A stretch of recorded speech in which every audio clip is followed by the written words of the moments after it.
tiens d'abord à rendre hommage aux citoyens congolais qui ont perdu la vie dans les territoires occupés par l'ennemi, l'AFC M23, appuyé par le Rwanda. Donc je tiens à rendre hommage à toutes les victimes, à toutes les familles qui sont victimes des violations graves des droits de l'homme dans ces zones occupées. Et à dire ici encore une fois la détermination du président de la République, Félix Antoine Tshisekedi Tshilombo, qui est en train de se battre avec l'ensemble du gouvernement de la population pour que la paix, la stabilité, la sécurité reviennent dans cette partie de la province, dans cette partie du nord et du sud Kivu occupée par l'ennemi. Et je tenais à dire solennellement ici que bientôt nous allons récupérer les territoires occupés par l'ennemi, nous allons réintégrer notre capitale provinciale, la ville de Bukavu. Je tenais à dire encore une fois merci à tout le monde et au gouvernement, au chef de l'État pour ce geste qu'il vient de faire en envoyant ici plusieurs délégations. Comme vous le savez, je suis parti à Kinshasa au mois de février, vers le 18 février, appelé par le président de la République, chef de l'État, pour aller aider à travailler sur des stratégies nécessaires pouvant nous amener, pouvant ramener la paix dans la partie est de notre pays, mais aussi pour mobiliser les partenaires internationaux et sous-régionaux pour que l'aide au développement, pour que la zone ici, notre province du Sud Kivu, soit une province dans laquelle la situation qui est vécue par la population soit connue mondialement. C'est vraiment pour passer les messages, pour aussi dire que nous avons des opportunités d'investissement et que les projets que nous avons commencés au niveau de Bukavu, que ces projets puissent maintenant être appliqués, que les partenaires ne disent pas ouais, les territoires sous occupation ennemie, voilà, nous les abandonnons. Non, nous demandons que les projets de développement qui avaient déjà été initiés là-bas, en attendant que nous puissions retourner dans la ville de Bukavu notamment, en attendant que nous puissions récupérer l'intégrité territoriale de notre province, eh bien, tous ces projets peuvent être développés dans les territoires contrôlés par l'État, c'est-à-dire le territoire d'Uvira, le territoire de Fizi, Mwenga et Chabunda en particulier. Et voilà pourquoi nous sommes ici. Nous avons aussi demandé que l'aide humanitaire soit donnée dans les territoires occupés, mais aussi qu'on ouvre des couloirs humanitaires. Et pour les provinces, les territoires non occupés, donc ici à Uvira notamment, nous avons demandé que l'aide humanitaire soit donnée aux populations déplacées, mais aussi que tous ces grands projets qu'on avait initiés soient appliqués ici. Voilà pourquoi nous remercions le président de la République pour avoir compris ce message. Voilà qu'il y a eu une succession des délégations ici au sud de Kivu, notamment ici à Uvira.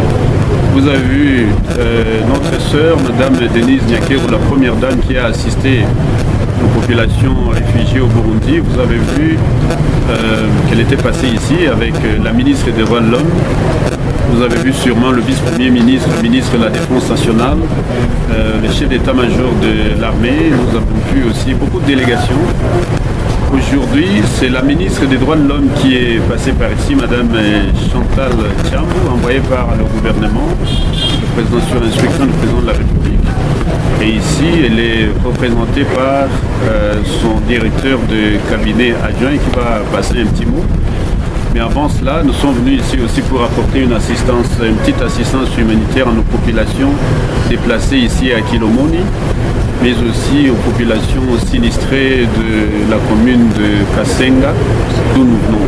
Donc lundi, nous avons donné une petite quantité, et lundi, nous allons procéder à une distribution beaucoup plus significative, en attendant la visite de la ministre des Affaires sociales et Action humanitaire, Madame Aziza Mounana, qui est prévue ici. Et nous remercions aussi l'aide qui nous a été apportée, que nous avons transmise à nos populations de la commune de Kassaba, dans le territoire de Fizi.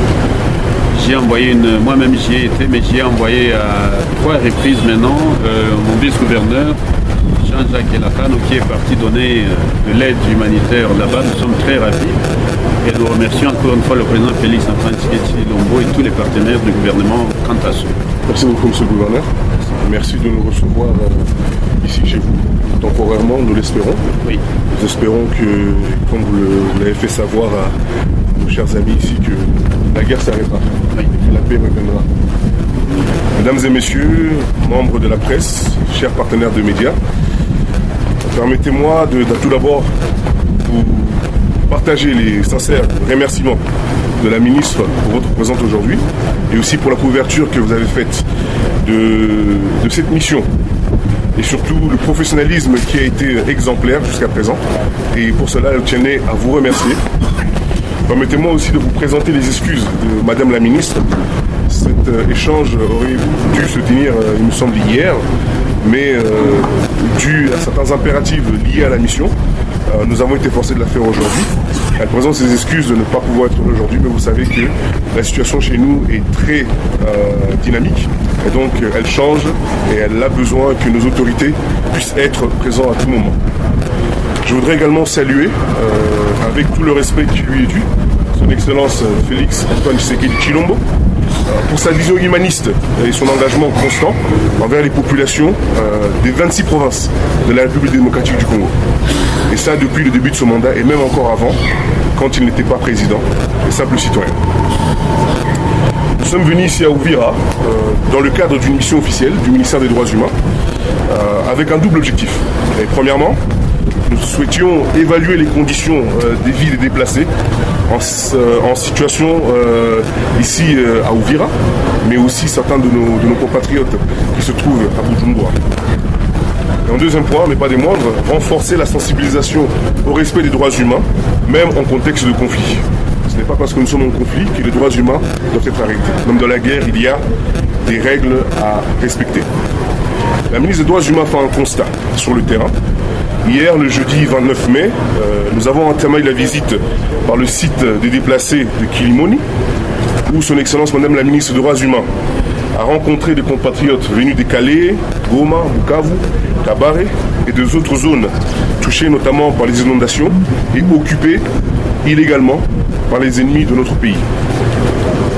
Nous sommes ensuite rendus sur le site de la 8e CEPAC à Azuri, où Madame la ministre a pris le temps d'entrer dans les bâches, d'écouter directement nos frères et nos sœurs et de comprendre leur quotidien afin de pouvoir dresser une image correcte et juste à nos partenaires gouvernementaux, aussi bien nationaux qu'internationaux. Ces échanges face à face nous ont profondément touchés. La ministre l'a rappelé à plusieurs reprises. Vous savez que c'est une jeune fille du Kivu. Et donc la situation de ses sœurs, de ses frères, de ses fils et de ses filles ici au Kivu l'a particulièrement touchée. Et lors d'un brief meeting, Madame la ministre a également entendu leurs préoccupations. Elle a exprimé, qu'ils ont exprimé collectivement, comme vous l'avez pu être témoin hier. Et plus tard, nous avons visité les malades et les blessés, les femmes enceintes et celles qui venaient d'accoucher à l'hôpital général référence d'Uvira. C'était encore un moment d'échange et de beaucoup d'émotions entre la ministre et ces jeunes femmes qui venaient de mettre au monde dans des situations compliquées. À toutes ces personnes, Madame la ministre a apporté au nom du gouvernement un appui matériel modeste mais symbolique. Elle a ensuite échangé avec les responsables des Wazalendo, mais nous tenions à dire, et ça au nom de Madame la ministre, elle voudrait vous remercier. Vous remercier pour votre disponibilité, encourager la population congolaise à rester forte, à savoir qu'elle est là pour les représenter, pour parler. Elle n'hésite pas à amener d'autres acteurs internationaux pour voir de leur propre yeux ce qui se passe en République démocratique du Congo.